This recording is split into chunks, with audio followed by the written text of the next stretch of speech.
This is Rob Tebbutt for Boxing Social. Delighted to be joined, as always, by Joe Gallagher. We're here at the Liam Smith Sam Eggington press conference in sunny old Liverpool. How you doing, Joe? Not too bad, you? I'm not bad, thank you. I'm going to put it out there before we get started. I'm wearing a Lomachenko hoodie. I'm really sorry. I didn't really think this through. There was a Crolla presser here today, so it's good to see where your loyalty's like there, mate. No problem. But you cannot be a fan of him, can you? He's a class act. Let's just go straight into that. As you said, we're about to start a Crolla Lomachenko or Lomachenko Crolla press conference. How's preparation been in preparation for, in many people's eyes, the best fighter in the world? Yeah, it's been a tough camp. It's been a good camp. A nervous camp. You enjoy watching Lomachenko as a fan, and then you're looking at him as an opponent.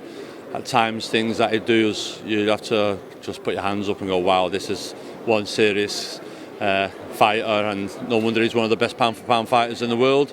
But when you think you've solved the Rubik's Cube, as I call him, he goes and does something else. So we've had great sparring partners in, and the main thing is we're going over there to win. We've given it our best in training. We've left no stone unturned, and Anthony Crolla's going to go out there and give it the best that he can do. If that's good enough, will remain to be seen. Now, you've prepared fighters to face some of the best fighters in the world: Canelo Alvarez, George Groves, such like Carl Frampton back with Scott Quigg. As a trainer, do you look forward to that in a weird, strange kind of way, preparing for a real top-end elite fighter and kind of studying and working and devising a game plan to come up against one of the best fighters in the world? Yeah, I do. That's what you're paid for. That's what you do. And it's unfortunate we've come across, like you say, Linares and Andre Ward, the Canelo, Arthur Abraham. But then times, like I say, we get it right. Callum Smith of Groves as well. So it's it's good because it's like the boxers against each other. I'm trying to second guess what they're doing. Their coaches try to second guess what we're doing, and it's good. But Crolla, I know everyone's saying he's a huge underdog in this fight, and like I say, well, show me a fight where he's been a favourite. He's always been an underdog. So you've seen last weekend Sam Maxwell, 10 seconds to go. You see Andrew Selby coasting, getting done, and I said to Anthony, things happen. You see how Terry Flanagan won his world title, the kid's shoulder popped out, so never say never, but we can't rely on them type of things, freak injuries and stuff like that. We've got to go in there and just give it our best that we're going to. But the thing with Lomachenko, I don't think we're dealing with a champion here that's taking Anthony Crolla lightly. He's a fighter that goes in there, takes every opponent seriously, and he goes in there to embarrass and humiliate them. You've mentioned it already in this interview, kind of people looking at this as being a huge upset. I don't know where you stand on that, but with regards to kind of all-time British upsets, I mean, obviously there's the Lloyd Honeyghan, Donald Curry. Where would you rank this if Anthony's going to pull this off against Vasyl Lomachenko? Is it up there? Does it surpass that? Oh, it surpasses that one. I think that it levels with what Turpin and Sugar Ray Robinson. I think that would be it. But I just don't think in British. I think in world boxing, this would go right up there with your Douglas's, Tysons, that type of thing. Can you imagine Anthony Crolla goes that? It just like, wow, the kickback, the waves that it send around the world, it's just mind-blowing even thinking about it. But you have got to visualise what's going to happen, and both good and bad. And Anthony in training and myself, we've worked really hard. We want to attach our names to a piece of sporting history. Now, Lomachenko's last fight was coming off the back of shoulder surgery against Jose Pedraza. I think general consensus was he wasn't as dominant as he has been against other opponents. Are you reading anything into that going into this fight? No, I just think Pedraza fought a very good fight. Pedraza, we knew him from fighting Stephen Smith. He can box well, orthodox, southpaw. You can see he was weight drained when he fought Gervonta Davis, and he's a good fighter. And I just thought he offset Lomachenko. I don't think it was anything Lomachenko did bad. I think Pedraza came and gave a very good account of himself. But as you've seen down the straight, when Lomachenko wanted to go through the gears, he could do, and got a couple of knockdowns. So. No, he's a very good fighter, Pedraza, and I don't think there was nothing wrong with Lomachenko that night either. I just think we're all used to seeing him beat and embarrass and humiliate fighters, and it was, you got to remember, Lomachenko's in new weight division 135, so he's not fighting your Rigondos and your Walters and them. Do you know what I mean? He's in a bigger division now, and like I say, if he was to fight Garcia, that'd be an entertaining fight still. You mentioned that. I mean, Lomachenko's come through the weight, started off his professional career as a featherweight. Anthony's been career lightweight. Are you looking to kind of make the size tell in the fight? I mean, I know you're not going to strictly rely just on size, but is that one of your advantages? No, I don't think so. I think I know people say Anthony's taller and he's stronger and that, but I think when you're dealing here with Lomachenko, you're dealing with a bull and a matador, and Lomachenko likes being the matador. He likes to ole in the ring and show off, and that's it. And I think if you try and do that with him to a certain extent, you just got to get beat easier and quicker. Moving on to this card, you got a couple of fighters on this card. Let's start from the top and work our way down. Liam Smith against Sam Eggington. How much of a tricky fight, if at all, in your opinion, is this Sam Eggington for Liam Smith? I think we can't overlook him. We've trained really well. Sam Eggington, huge opportunity for him.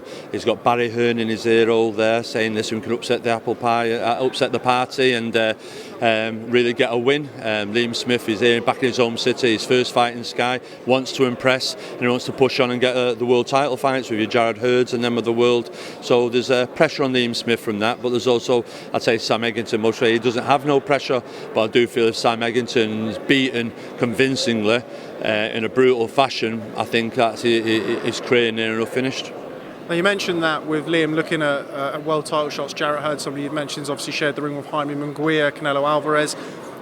Is this last chance, Salut, if he was to come unstuck in this fight against Sam Eggington, is that kind of the end for Liam Smith?